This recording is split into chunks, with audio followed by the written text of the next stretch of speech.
Feel free to post and discuss about anything relating to cryptids or mysterious creatures here. Examples being, but not limited to Wendigos, Skinwalkers, vampires, werewolves/dogmen or anything of the sort, Bigfoot/Sasquatch, Yetis/abominable snowmen, Chupacabra, Ozark Howler, Mothman, Mark Zuckerberg, etc. Again, it's not limited to only these things, it was just to get an example of what to post. Feel free to post about anything you think is relevant.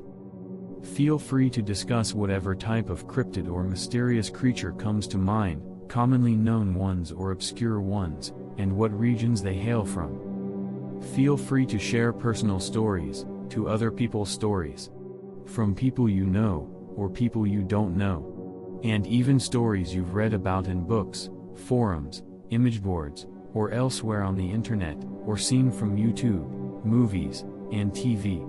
Any story you've heard, as long as you think the story could be true or find it interesting enough, feel free to share it. It's always a toss-up between being called the Leg Bigfoot or the highway troll. Mainly seen by truckers in the southern states. Appears as a 6'4" hairy figure with a peg leg and is seen on the side of the road. He then appears standing on the side of the road after the trucker has driven for a few hours with no possible way he could have got there naturally. One woman saw the figure on her journey and felt super uncomfortable and ultimately decided to cancel the trip and head back home. When she got home, she found her son had injured himself and was bleeding out.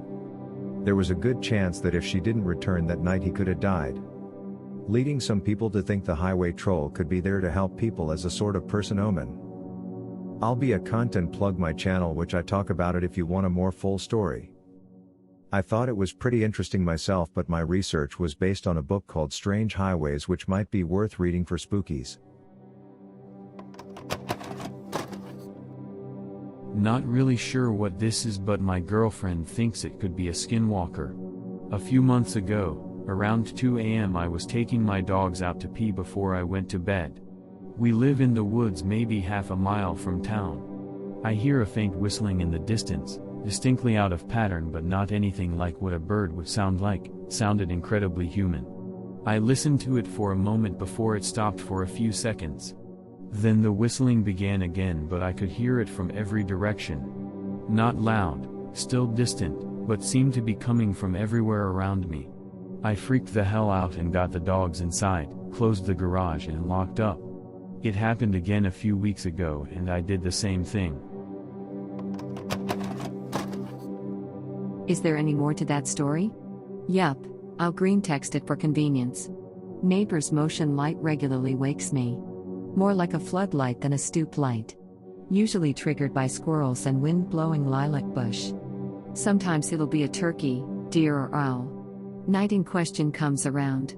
Light snaps on. Illuminates my bedroom. Wake up. Sense of dread heavy in the air. Muster up the courage to check windows. Climb out of bed and into brothers to scope things out. Check window facing neighbors. Nothing but that blinding light. Check backyard window. See large cat sitting next to closest tree. About the size of a juvenile cougar. Except it has a rudimentary mane and tail tough like a lion. Think the thing heard the aluminum blind separate. Turns to look right at me. Sense of dread skyrockets. Thing has a human yet bestial face. Pure black eyes, no shine or sparkle, like they're endless pits instead of eyes. Red and blue facial colorations like a mandrill's. I've taken to calling it a manticore. Can feel malice radiating off of it. It glares at me, then begins to roar. Roar reveals 2 or more rows of stiletto dagger teeth. Roar is silent, but I begin to feel a pulsating pressure around my head. Pressure's pulsation keeps increasing in frequency and intensity throughout entire roar. Dread and panic are reaching a fever pitch. Vision begins to darken around edges. Begin to lose consciousness. Last thing I see is the thing ending its roar, closing its mouth and glaring at me with what I can only interpret as pure hatred. Wake up next morning in brother's bed, asks me why I was there.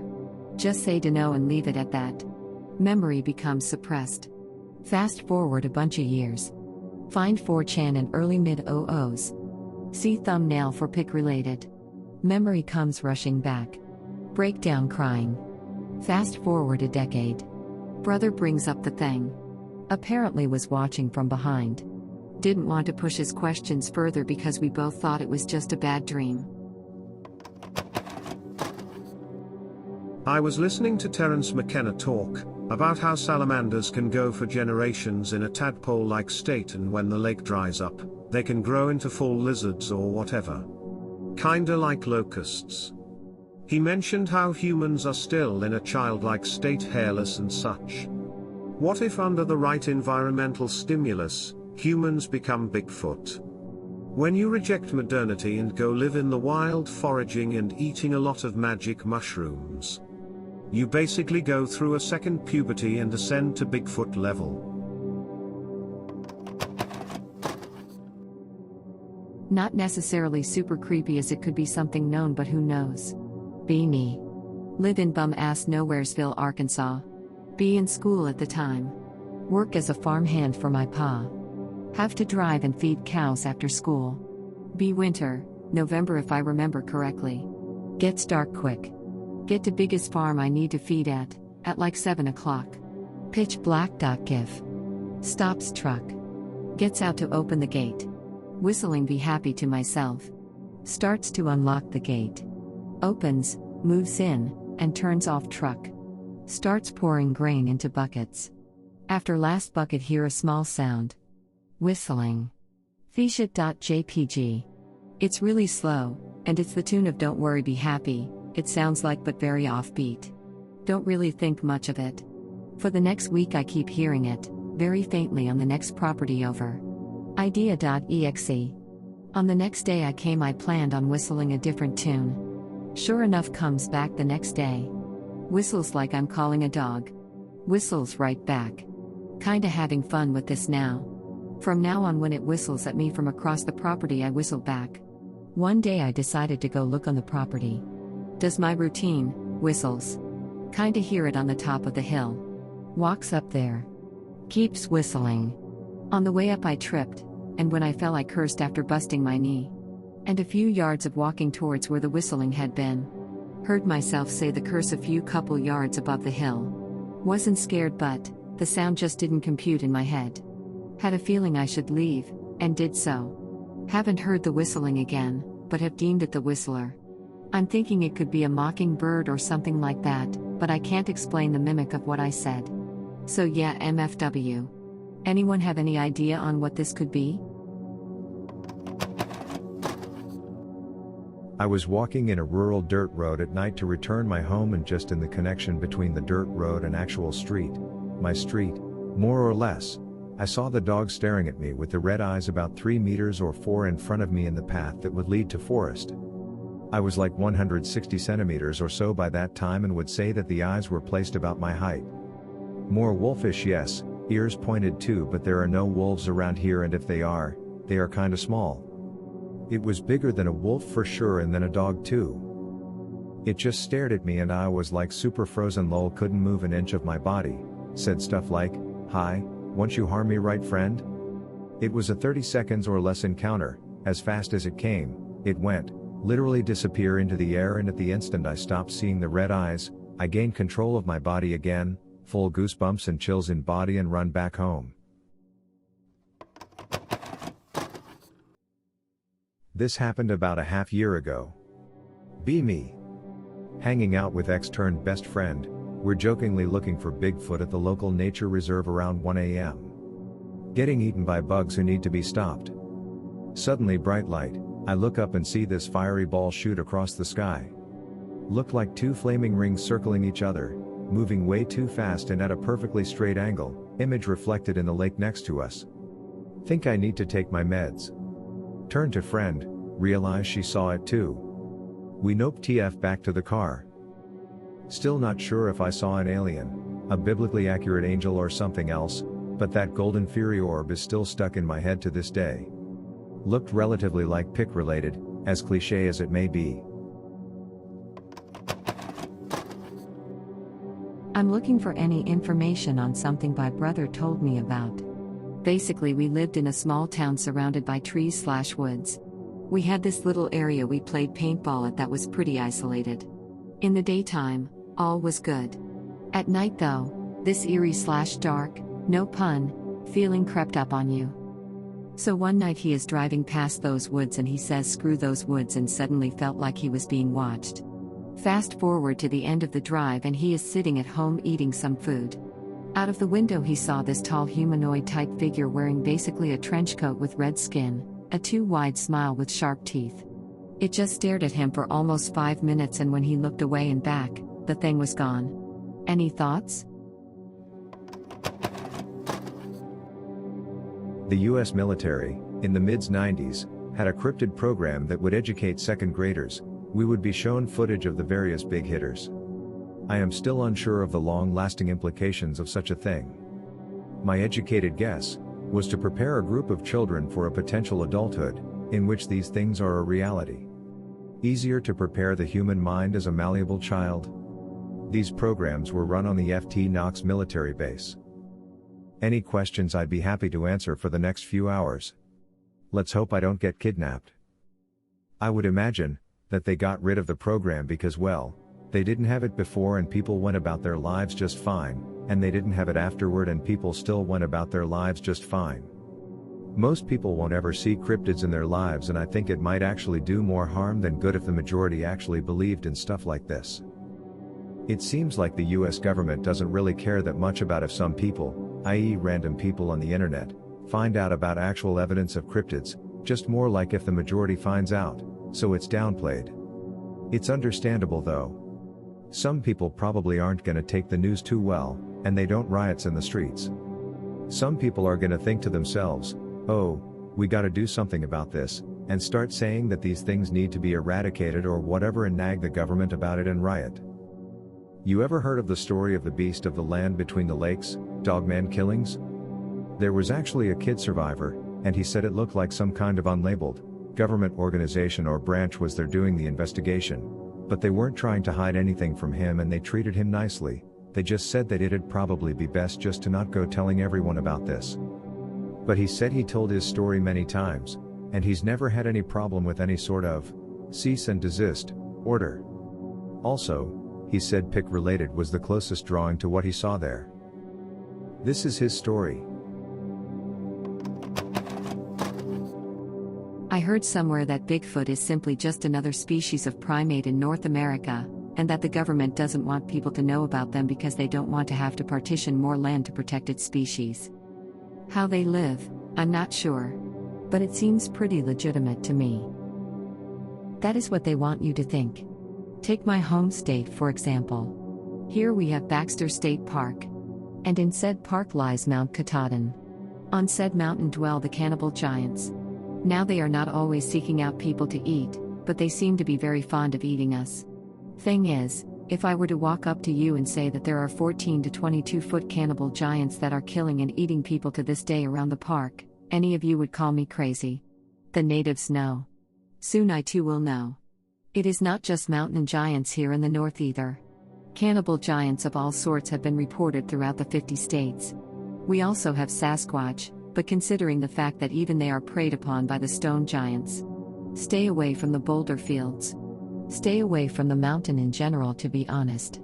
You go off on a remote trail or something alone, and you will be eaten.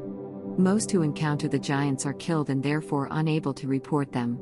Either way, there are hairy hominids throughout the US. Any questions about the mountain giants and squatches could probably be best explained by Matt Squatch on YouTube. If anyone is a hairy hominid expert, it is him. There's a myth from the Guarani, one of the indigenous people from where I'm from in Uruguay, about an evil spirit who fell in love with a beautiful, young virgin woman, and kidnapped her. From their union were birthed 7 cursed children, who are monsters and such. The last one to be born was a half-beast half-human monster, and it is said that a warning showed up in the sky to warn the tribes, the Pleiades star cluster. From this stems a belief that the 7th son of a family is born with a curse, and once he reaches adolescence he transforms into this half-human, half-beast monster called El Lobizon. Some people believe that if you stand under a specific type of tree, Under a full moon at midnight, El Lobizon will appear to you. I don't believe there's much truth to it in the literal sense. The story serves as a sort of mythical telling for the different types of ailments and suffering that humans feel, but some people believe it to be true. A relative of mine is one of those superstitious people, and one night me and my cousin took him to the specific kind of tree in the myth, at midnight, to prove to him there was no such thing as a Lobizon. The man legit fainted from fear before midnight struck. We didn't see anything, but it goes to show how deeply some people believe in this stuff. To this day he thinks that if he didn't go unconscious he would've seen the Lobizon that night. Little detail I forgot to mention is the reoccurrence of the number 7 in this story. Tau, the evil spirit, visits Karana for 7 consecutive days before taking her. A benevolent spirit finds out and battles Tau for 7 days before he is bested. Tau and Karana have 7 cursed children, who are born prematurely at 7 months old, and finally the 7 stars in the Pleiades cluster. The 7 cursed children are supposed to represent the 7 types of woes that affect mankind: fear, pain, crying, hunger, thirst, sickness and death. Pickerel is a Lobizon representation from a Paraguayan museum. Nobody's posting. I've posted several times in these threads, but I know next to nothing about the Northern Territories. So I'll bump the thread with a bit on the black dog from folklore. Hopefully more people will share their own knowledge. The first thing to keep in mind is that the black dog is seen across many cultures, although it's mostly associated with England. A typical sighting goes more or less like this. Someone finds themselves alone, traveling on an isolated road. They're overcome with a strange sense of dread for some reason they can't identify. Or, other times, there's a real danger present, like a group of shady individuals that suddenly descend upon the traveler. In these times, the traveler finds that he is not alone. A black dog is at his side. His sense of dread goes away, or else the shady characters back off at the sight of the dog. The traveler continues on his journey and walks a good distance before finding that the mysterious black dog has disappeared. This is a positive manifestation of the black dog creature. There's a negative one, too. The same lone traveler on an isolate road. He is passing a body of water. To his surprise, a black dog rises up out of the water, or is seen traveling along the bank. The dog is monstrous, enormous in size, and with burning red eyes so large that multiple witnesses have likened them to saucers.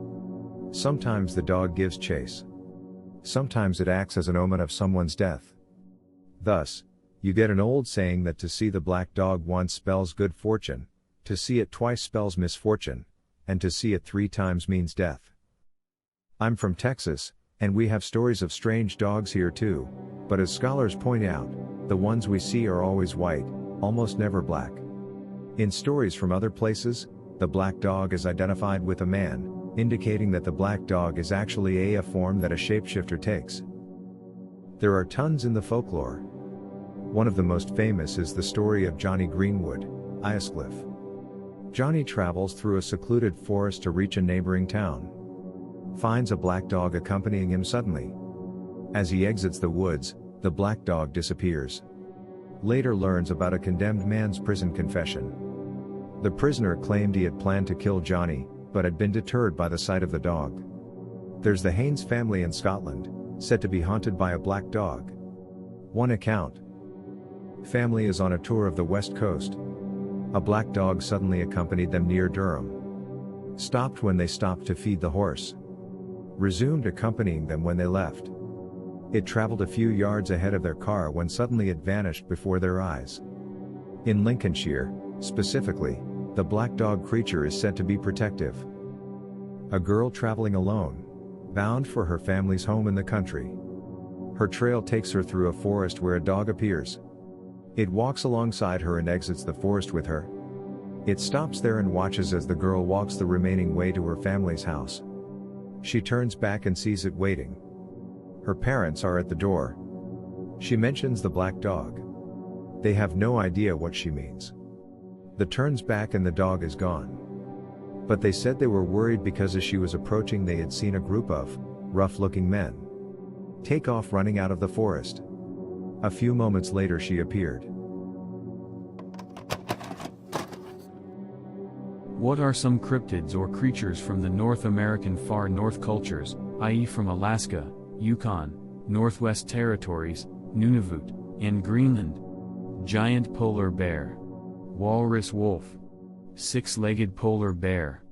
Giant sea scorpion. Man seals. Woolly mammoths. Beaver eater and a clack, giant sloths. Giant wolverine. Ice age camels. Giant tree worms. 1950 picture of a dogman, or something. Some night watchman took it on some old-ass camera. Sucks the light is in the way, but it's at least something. The picture is actually from 1961. But regardless, it's still pretty interesting. This man from Michigan who worked in a nearby factory on the second shift, had returned home after work and was enjoying a cup of coffee while sitting on the porch. It was around 3 a.m. in the early morning. Reportedly the man saw something move near a nearby gate. He goes into his house, gets his gun and goes out to see what it was. As he was standing there looking around, he saw a strange hairy creature that would stand on two legs and then sometimes go down on all fours. The witness then returns to his house, somewhat frightened, and manages to get his camera and go back outside. This is reportedly when he was able to take the above photo of the creature. This website claims it's photoshopped though. The person who wrote the article says he enhanced the image and ran it through a program to look for signatures left behind by photo editing software.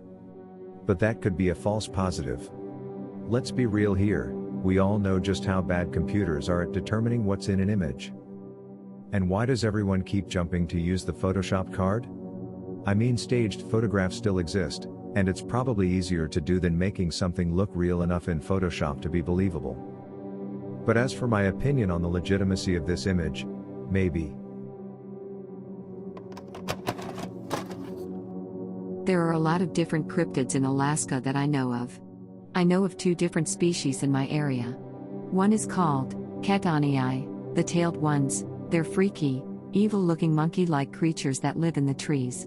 They hunt and eat people. The next type is one my elders simply called Bigfoot, taller, hair-covered humanoids that live far out of the way in the deep forests.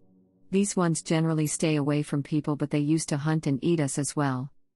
I know of quite a few more, and have tons of encounters with all sorts. But the air seems a bit wicked tonight. Something felt off, is all. As far as encounters, the most recent that I can recall at the moment was on Monday. Walking the dog along a creek we've walked tons of times before. Decide to follow a heavily trafficked game trail. Dog takes off ahead, normal, no thought given to it. Game trail leads to dry creek bed, follow it. First time I ever noticed groupings of dens on one side of the tall bank. Familiar rotten smell. Familiar feeling of eyes on me. Dog is nowhere to be seen. Grin while taking mental note of all the new dens. Turn to keep walking to the end up the creek bed.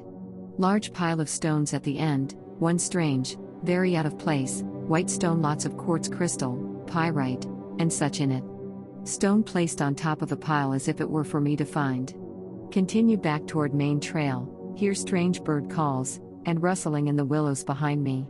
Know they're just screwing with me. Come to trailhead, another pile of stones under tall twisted and dying tree. Same type of round stone on top, same as before. Go to pick it up, branch falls on shoulder, dog barks. Look toward dog, pine cone hits back of my neck. Look back, starring creepy little monkey freak in the eyes just in the brush line.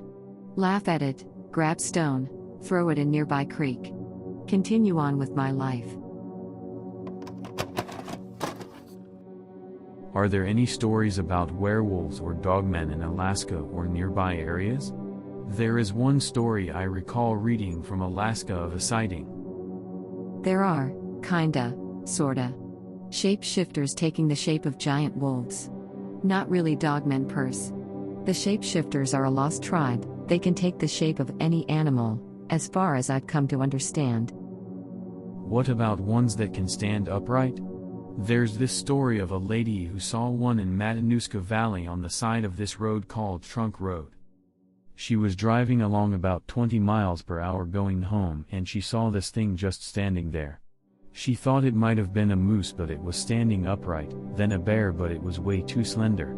It was standing in profile looking across the road, and she could see its wolfish muzzle, pointy ears, and thick fur. It was around Halloween, so she thought it might have been a prop someone put out there. She stepped on the brakes and slowed down intending to stop next to it and examine it closer. Then it turned its head and looked at her, and the fluidness of its movement removed any doubt that this was a Halloween prop. She could see its eyes reflecting the headlights. This was not someone in a costume. She just stood there in shock for a few seconds. She was so close to it in her barely moving car it could have reached out and touched the car. This thing looked like it was 7 feet tall. She snapped out of her shock and stepped on the gas and started fishtailing on the icy road and nearly ended up in the ditch.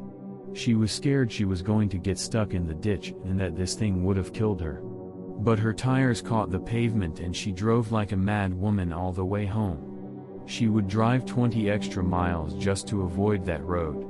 She's only been on that road a few times since she's written her account down, never being alone there and never in the dark. It never made any aggressive moves though. She didn't see anything like it since and she hasn't heard any stories from that area about it. Sounds like one of the forest people to me. The ones I was talking about before.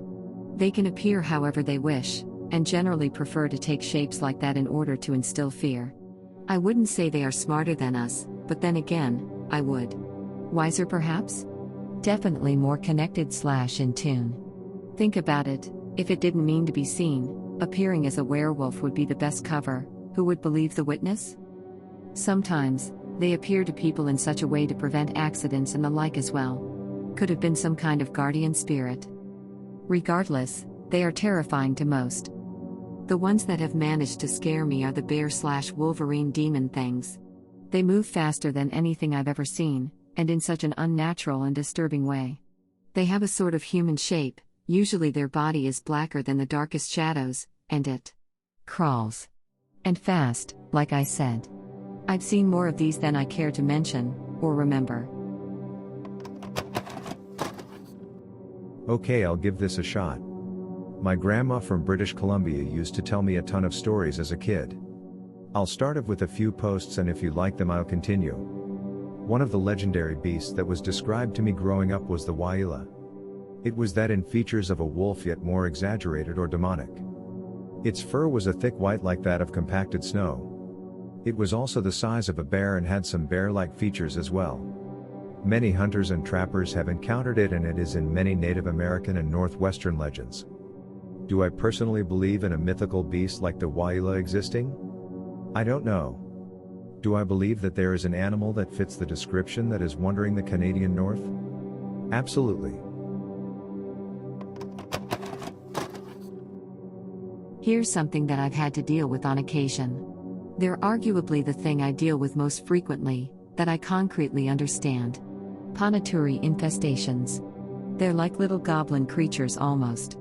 Think a 3/4 sized chimp, but hairless, mottled greenish skin and Dimitrescu hands. They're water-dwelling, semi-amphibious creatures, with a weird box lung system with exit gills between their ribs that lets them breathe water and air, and bleed blue blood. They can go above water, but only for brief periods of time, otherwise they encounter oxygen toxic shock and can often disintegrate due to a thin skin membrane. They prefer still water, preferably the kind of stuff that is murky enough to hide them, and they'll pose a moderate hazard to the unwary tramper. Though they're pretty small and easily killed and really not that clever, so 90% of the time I deal with them I'm just following a missing persons case, chasing them out back to their assigned habitat, or performing a small culling so they don't risk threatening our bird population. Pretty sure they're mostly endemic to the Pacific region, though they might have spread through Australia and Indonesia. Anyone know of anything similar?